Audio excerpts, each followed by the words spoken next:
UT Austin commuter students who own a C and C plus parking permit have been facing parking issues lately.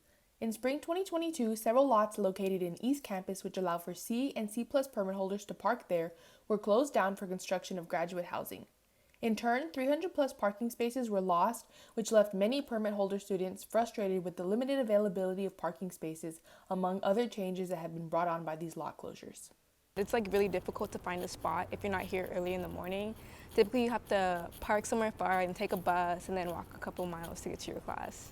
Kind of makes it difficult because normally if I could sleep in longer, I'd prefer that, but because I have to try and find parking, make sure there's parking space there, it's harder. By the time I get to the C lot, like basically everything is filled and I'm either late to a class or I have to email a professor about missing a class. By the time I'm leaving in the afternoon, there's like no spot. So it's like anyone who's commuting later in the day, I'm sure like for them it's probably crazy trying to find a parking spot.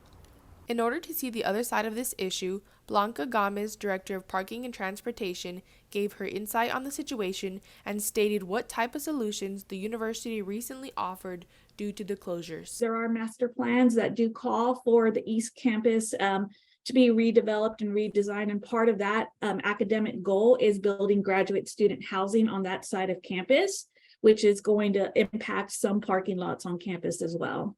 We have an equitable parking program for students in the form of the parking perks. We also offer really cheap discounted garage parking at the East Campus garage. So somewhere where you might be spending, $700 or $900 depending on the type of permit for a garage. East Campus garage is going to run you a little bit over $300 for the fall and spring semester. And so that's an option for students as well.